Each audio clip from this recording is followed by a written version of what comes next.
Can you talk a little bit about just my perspective, and please correct me if you think I'm wrong, but on a night where it seemed like you guys were fighting uphill a lot of the game, you never allowed them to hit you with the knockout punch. That's a credit to you and your kids in the sense that you kept fighting. Can you talk how you saw that really epitomized tonight? You know, that's a true credit to the kids. And I was just telling them in the huddles, it's not about X's and O's. It's about us showing toughness and getting stops. And I don't know if you saw, I guess, the under-12 meeting, the under-8 media. There wasn't a lot of drawing on a board in those timeouts. And there was a lot of me screaming and yelling just about toughness and keep playing, play every possession, play to the last possession. And if you'll keep playing, something good's going to happen. And this team has bought into that. They have. And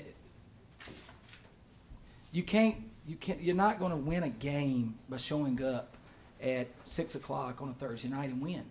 You have to prepare yourself for that. You have to prepare for the win. We won tonight's game because of preparation on Tuesday and Wednesday. Everything they did tonight, we prepared for.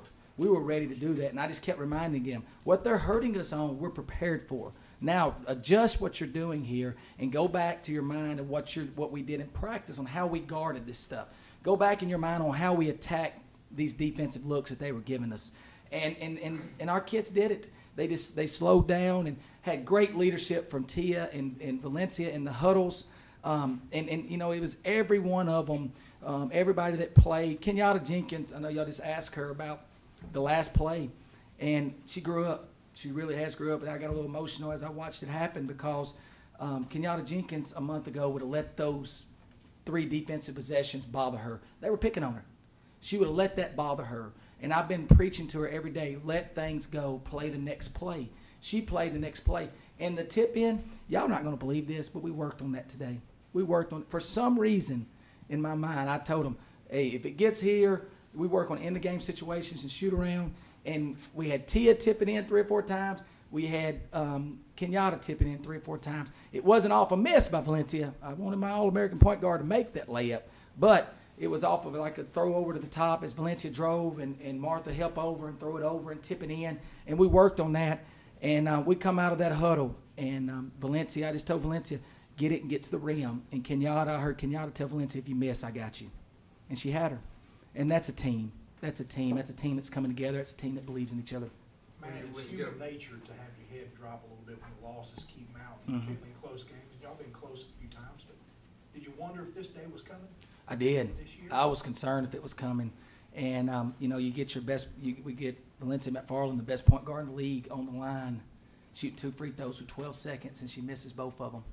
And then I'm like, man, what have I done? Am I snake bit? You know, please let something good happen here. And we went down and we got to stop. And we got to keep our heads up. You know, it's just we just got to keep working every day. I'm a positive person. I come from the coach I worked for at Kentucky, Matthew Mitchell. One of the things he told me is consistency every day.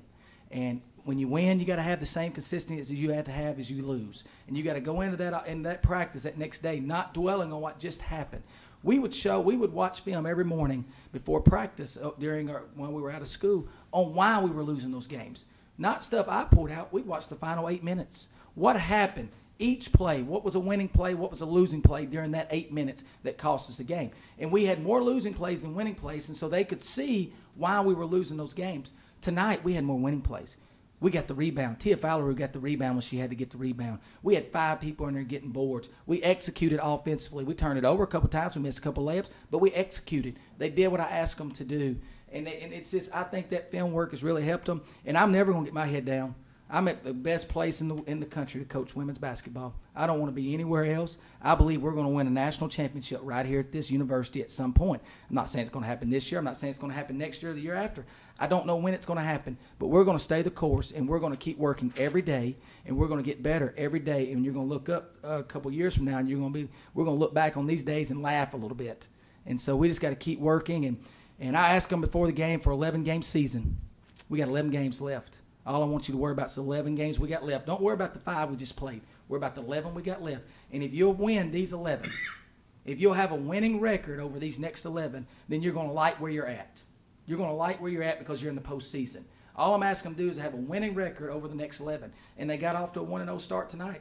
And we'll keep pushing every day. Even if it comes down and have to win the last 4 in a row, we just got to do it. And we're just going to keep pushing every day to get those. You had your coat on and coat off down I did. all floors, up the faces on the floor one time. And you worked harder for a win than that. And can you remember when you worked harder for a win? I haven't. I can't. You know, as I think back on it, I guess I was a little wild. One of the officials told me, she said, you were the wildest assistant coach in the country, and I think you took over being the wildest head coach in the country. And not wild as on them, just on the sideline. And I told the kids, I'm going to play every possession with you. I'm going to play every possession with you. I'm going to keep playing every possession with you. And I'm over there working my tail off for these girls because they're working their tail off for me. And I'm going to give them everything I have every second of the game. And so I ripped my jacket off a couple times. I hope I didn't break it. I have a little tradition when I need a win, I go to Old Gray. And that's something that Matthew Mitchell and I had the same suit for many years. And we called it Old Gray for the last 3 or 4 years. And he texted me before the game. He said, you better bring Old Gray out tonight. And I did. And we won in it, and Old Gray will be back out on Sunday, trust me. So we'll have him back out again. I have to go to dry cleaners to get him clean. So. Anything else for Coach Insel? Early Last there, question. early there in the second half, there was kind of a bit of a lull, but then Gracie had made a hustle play, and then you had the 10 count. How big was that kind of? It's huge. It's huge. We got a 10 count off a free throw, off a missed free throw. That's something we've been working on. I didn't tell them to get in that press. We've been working on that. If we miss a lot of free throws, guys. I don't know if y'all know that. So we have to prepare to what happens when we miss. And so we prepared to what happened when we missed. We missed the free throw. They did not panic. They jumped into the 2-2-1 press right away. I didn't have to say anything. And we got a huge 10-second call, got it back, and I think we scored on that possession.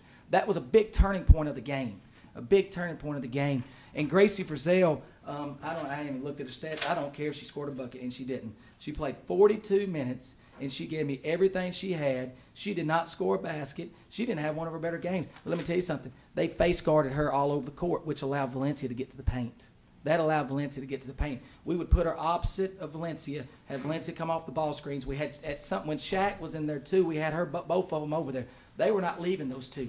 Valencia gets 29 or 27, and Shaq and Gracie didn't have an assist to her, but they had a lot of assists to her because they were standing over her, causing their men to spread out, allowing her to get down the paint.